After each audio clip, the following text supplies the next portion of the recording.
Auschwitz est le plus grand complexe concentrationnaire du Troisième Reich, à la fois camp de concentration et centre d'extermination. Il est situé à une cinquantaine de kilomètres à l'ouest de Cracovie, sur le territoire des localités d'Auschwitz et de Birkenau, annexées au Reich, province de Silésie, après l'invasion de la Pologne en septembre 1939.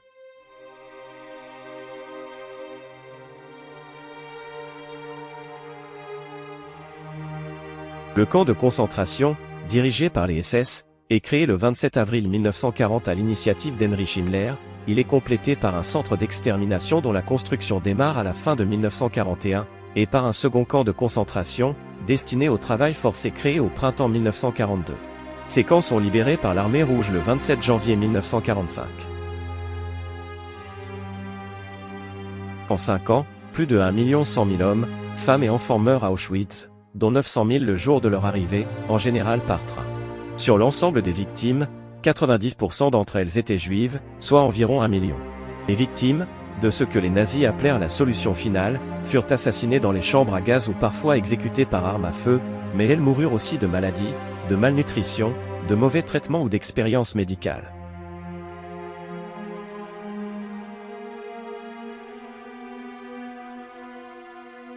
En raison de sa taille, Auschwitz est considéré comme le symbole des meurtres de masse, commis par les nazis et plus particulièrement comme celui de la Shoah, au cours de laquelle près de 6 millions de juifs furent assassinés. Comme les autres camps de concentration nazis, Auschwitz était placé sous les ordres d'Heinrich Himmler et de la SS.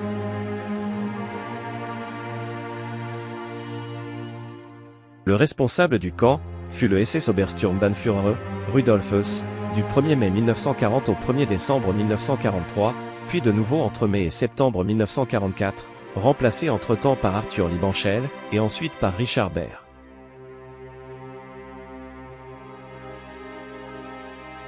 Monument historique et culturel majeur contribuant au devoir de mémoire, Auschwitz est depuis 1979 inscrit au patrimoine mondial de l'UNESCO.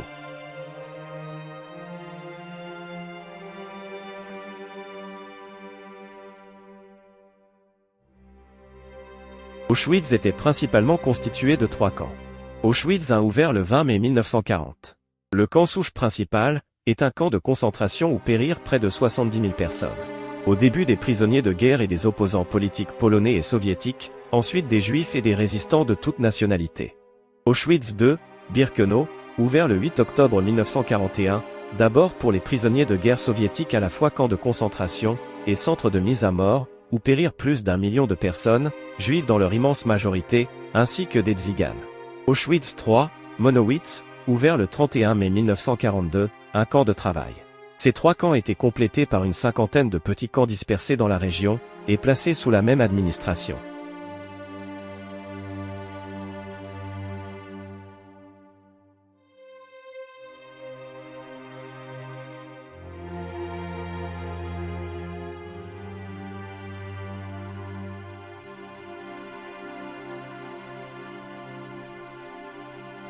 Les prisonniers commençaient la journée à 4h30 du matin, 1 heure plus tard en hiver avec l'appel. Le docteur Miklo Nisli décrit l'appel comme débutant à 3h du matin, et durant 4 heures. À ce moment de la journée, même en été, il fait froid. Les prisonniers étaient tenus de se maintenir en rang à l'extérieur des baraquements, et de rester là jusqu'à 7 heures, heure à laquelle les officiers SS arrivaient. Pendant ce temps, les gardes pouvaient leur infliger des punitions, pour un bouton manquant, une gamelle mal nettoyée. Ils pouvaient ainsi être contraints à rester 1 heure en position accroupie, les mains sur la tête ou recevoir des coups. Les détenus étaient comptés et recomptés.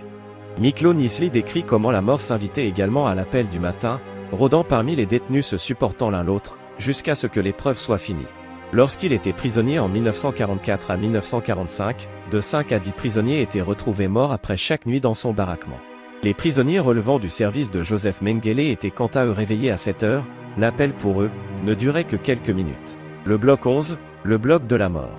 Après l'appel, les commandos se mettaient en marche vers leur lieu de travail, par groupe de 5, portant leur tenue de camp rayée, sans sous-vêtements, portant des sabots de bois mal adaptés à leurs pieds et sans chaussettes. Un orchestre de prisonniers était obligé de jouer des airs entraînants pour accompagner le départ des prisonniers vers leur lieu de corvée. Les capots avaient la responsabilité des autres prisonniers tout comme l'escorte SS qui les accompagnait. La journée de travail durait 12 heures en été et un peu moins en hiver. La plupart des tâches étaient relatives à la construction du camp, aux travaux dans les gravières ou dans les dépôts de bois. Aucune pause n'était accordée. Un prisonnier était même assigné aux latrines pour mesurer le temps que les détenus prenaient pour se vider la vessie et les intestins. Le dimanche n'était pas un jour de travail, mais les prisonniers ne se reposaient pas pour autant. Ils devaient nettoyer les baraquements et prendre leur douche hebdomadaire.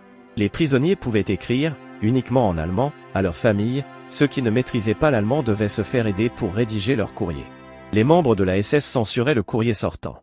Un second appel était effectué le soir. Lorsqu'un prisonnier manquait à l'appel, les autres devaient rester en place jusqu'à ce que la cause de cette absence soit identifiée, ceci, indépendamment des conditions climatiques et même si cela devait durer des heures. Des punitions, collectives ou individuelles, étaient infligées sur base de ce qui s'était produit durant la journée. Les prisonniers recevaient alors leur ration d'eau et de pain et regagnaient leur baraquement. Le couvre-feu intervenait 2 ou 3 heures plus tard. Les prisonniers dormaient sur des banquettes de bois, sur leurs vêtements et chaussures pour éviter qu'ils ne soient volés. De 800 à 1000 détenus étaient entassés dans les lits de bois superposés de chaque baraquement. Incapables de s'allonger complètement, ils dormaient en long ou en travers, avec les pieds de l'un sur la tête de l'autre, le cou ou la poitrine. Dépouillés de toute dignité humaine, ils se frappaient, se mordaient, se donnaient des coups de pied afin de grappiller quelques centimètres d'espace supplémentaire pour dormir un peu plus confortablement, ce qui rendait leur nuit très courte.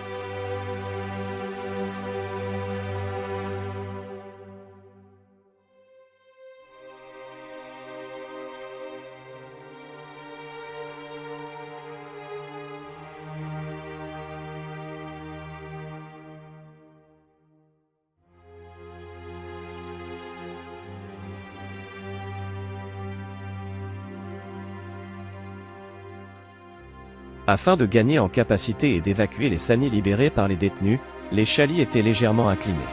De plus, les chalits supérieurs, théoriquement plus propres, étaient pris d'assaut par les plus costauds, plus valides que ceux qui se voyaient contraints de se contenter des banquettes inférieures ou en raison de la dysenterie fréquente, se déversaient tout au long de la nuit les déjections venues des étages supérieurs.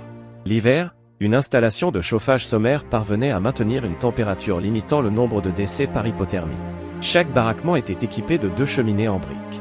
Placées à chacune des extrémités du bâtiment, leur foyer était relié par un large conduit bâti à même le sol, dans l'axe du baraquement. Ce système de chauffage demeure l'un des vestiges d'origine encore visibles. Les constructions en bois, à droite de l'entrée du camp, sont des reconstitutions récentes, les matériaux d'origine ayant été dévastés soit à l'évacuation du camp, soit après la libération par les populations locales à la recherche de combustible. En plus de l'entrée monumentale d'Auschwitz-Birkenau, il subsiste quelques bâtiments en dur, comme le bureau où, entre 2 arrivages de convois de déportés, se tenaient Mengele et ses assistants, quelques bâtisses qui abritaient les cuisines ou divers magasins servant à la vie du camp. Les différents types de prisonniers se reconnaissaient à des pièces de tissu de couleur triangulaire cousues sur leurs vêtements sous leur numéro de matricule appelé Winkel. Les prisonniers politiques portaient un triangle rouge, les témoins de Jéhovah, violet, les criminels, vert, les juifs portaient l'étoile jaune.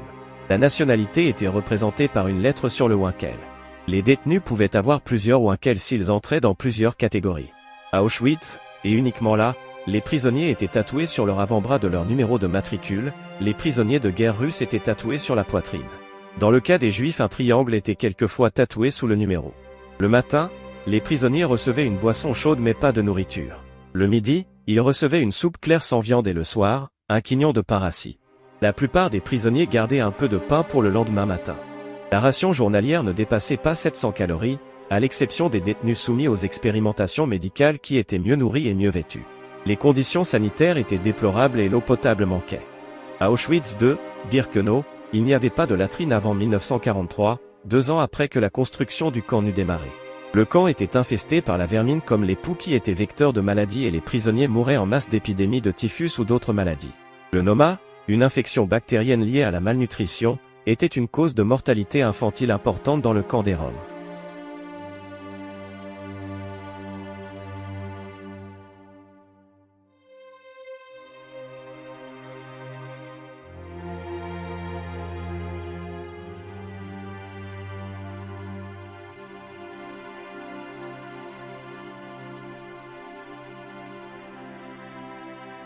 Le bloc 11 à Auschwitz était la prison dans la prison.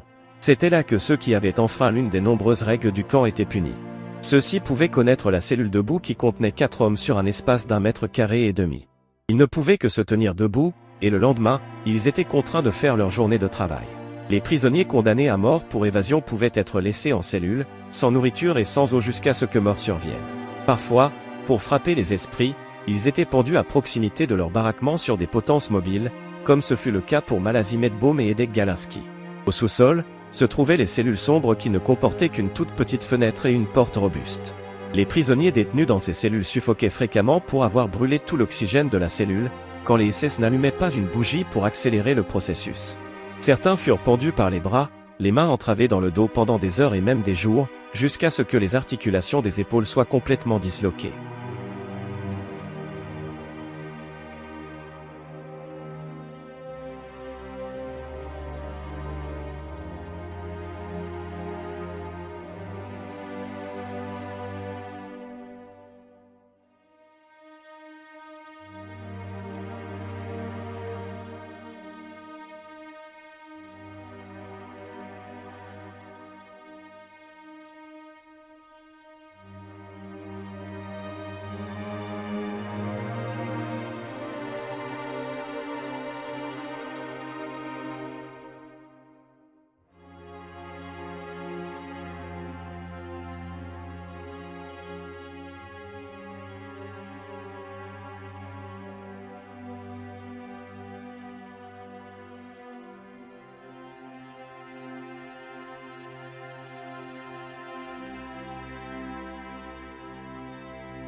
Évacuation et libération du camp. À partir d'août 1944, l'armée rouge est à 200 km d'Auschwitz. Les autorités nazies envisagent alors la liquidation du camp en cas de nouvelle victoire soviétique, ainsi que cela avait déjà été fait pour les autres centres d'extermination situés plus à l'est.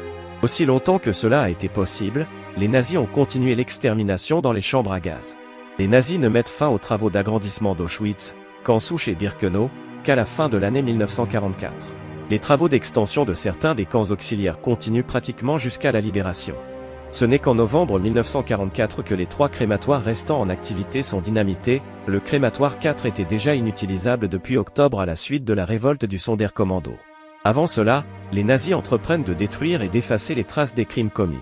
Ils prennent soin d'assassiner la plupart des témoins oculaires du génocide et particulièrement les juifs qui avaient travaillé dans les crématoires. Ils font nettoyer et recouvrir de terre par des déportés les fosses contenant des cendres de victimes.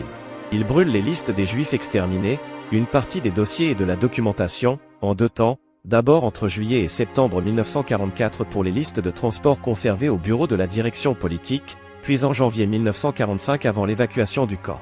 Cette destruction fut partielle, une commission spéciale soviétique a pu retrouver et réunir, après la libération du camp, un important volume de documents épargnés, notamment 90 000 actes de décès émis d'août à décembre 1943 ainsi que les archives de la Bolletung, l'administration centrale chargée de la construction. Ces archives ont été restituées au musée d'Auschwitz en 1991 à 1992. Mais de nombreux documents sont manquants, ce sont en particulier les listes de transport des convois d'Europe occidentale, les registres, Totembuché, à l'exception de ceux du camp des Tziganes, les listes marquées SB, pour Sonderbehandlung, traitement spécial, des personnes sélectionnées pour les chambres à gaz, les rapports sur les arrivées et les sélections, les listes de transfert, la plupart des rapports des blocs ainsi que les archives des sous-camps et des entreprises employant les déportés. Après l'été 1944, le camp se dépeuple progressivement. Les détenus évacués sont soit employés dans des usines d'armement situées plus à l'intérieur du Reich, principalement des Polonais et Soviétiques, soit, dans le cadre des marches et des transports de la mort, conduits vers d'autres camps de concentration. La marche de la mort d'Auschwitz à Oslo, endurée par des détenus épuisés, sans manger ou presque, dans un froid glacial, est responsable de plusieurs dizaines de milliers de morts. Le 17 janvier 1945 a lieu le dernier appel général. Y sont présents 67 000 déportés dont 31 800 à Auschwitz-Ie, 2 et 35 100 dans les camps auxiliaires dépendants de Monowitz. Le camp d'Auschwitz est libéré par la 100e division, général Krasavine, de la 60e armée du front de Voronezh de l'armée rouge, renommée « Premier front d'Ukraine » après la libération de l'Ukraine, le 27 janvier 1945. La première unité à pénétrer dans le camp était commandée par le major Anatoly Shapiro, qui a été le premier à ouvrir les portes du camp où il avait été conduit par le résistant français Raphaël Fegelson, qui s'en était évadé quelques jours plus tôt. Les camps souches d'Auschwitz-I et Auschwitz II, Birkenau sont libérés par les soldats de la 60e armée du premier front ukrainien dans le cadre d'une offensive, sur la rive gauche de la Vistule. Ceux-ci y pénètrent vers 15 h à la suite de combats qui font 66 morts parmi les soviétiques. 7000 déportés, maintenus dans le camp, survécurent jusqu'à la libération. Les soldats soviétiques ont découvert sur place environ 600 corps de détenus, exécutés par les SS pendant l'évacuation du camp ou morts d'épuisement.